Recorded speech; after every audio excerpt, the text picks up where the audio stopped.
communication de l'ayatollah Khamenei, communication lue, on ne le voit toujours pas depuis le début de cette guerre, pour le 37e anniversaire de la mort de l'ayatollah Khomeini, qui donne lieu à des rassemblements voilés monstres, notamment à Téhéran.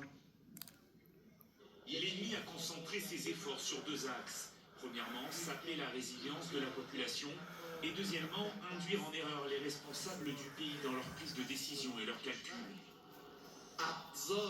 Dans les deux cas, son principal outil est de semer les graines du doute, du désespoir, de la peur, de la méfiance et de la division. Face à ces funestes intentions, chacun doit, par la fermeté, la clairvoyance, la préservation de l'unité et de la cohésion, la confiance mutuelle et le refus de relayer la propagande de l'ennemi, neutraliser son sinistre complot.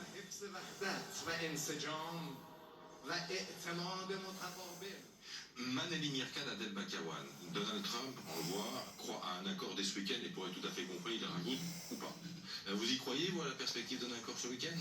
Je pense que ce week-end, c'est encore trop tôt. Je pense que les Américains encore savourent aujourd'hui la retombée des actions économiques qu'ils sont en train de voir. On commence à avoir des chiffres sur l'impact de ce combat économique contre le régime au mois de mai. L'exportation de pétrole est au plus bas, donc le blocus paye et en même temps, ils veulent garder ces négociations ouvertes, mais pouvoir s'appuyer sur cet impact économique. Donc je pense que ce week-end, c'est encore trop tôt. Évidemment, chaque week-end, on a ces communiqués qui nous donnent de l'espoir. Je pense que l'état de ni guerre ni paix sera encore valable pendant quelques temps. Adèle, un accord ce week-end? Un accord tout court déjà. Est-ce qu'on y croit encore? Non, absolument pas. Sur aucun dossier, il y a du progrès. Donald Trump n'est plus crédible sur la négociation. Donald Trump annonce une fois par semaine, dans 2 jours, dans 3 jours, il y aura un accord. Mais en réalité, ni sur le détroit d'Ormuz, ni sur les avoirs gelés, ni sur le programme atomique. Sur aucun dossier, il y a un progrès. Le progrès, c'est zéro.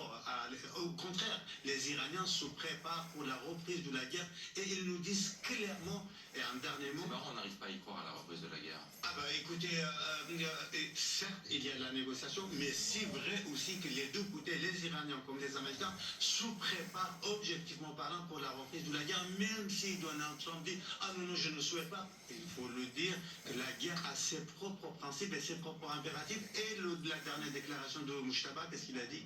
L'ennemi souhaite nous diviser parce qu'il pense que la menace ne vient pas uniquement de l'extérieur, mais aussi de l'intérieur. Et dans ces conditions, Sofiane, on n'est pas surpris évidemment que le pétrole remonte. Oui, on est entre 96 et 97 dollars le baril de pétrole. La seule bonne nouvelle, c'est qu'on est encore sous les 100 dollars. Oui, et puis le bon côté, c'est comme il y a un décalage à la pompe, dans un sens ou dans l'autre, bah là, ça continue à baisser. Et oui, pour l'instant, on est à la baisse. Le gazole est à 2,02 € au plus bas depuis 3 mois. Au total, donc on flirte avec la barre des 2 €, et du côté du samplon 95, on est à 1,97 €. Notons quand même que sur le gazole, on a perdu 20 centimes d'euros le litre en moyenne depuis un mois. Petite question autour de la table, est-ce que tout le monde a rempli sa déclaration de revenus? Évidemment. Oui. Ah ben vous êtes des bons amis. Pas moi. C'est un peu l'état d'urgence. Mais il vous reste quelques heures. Il vous reste 11h44. Exactement. أو من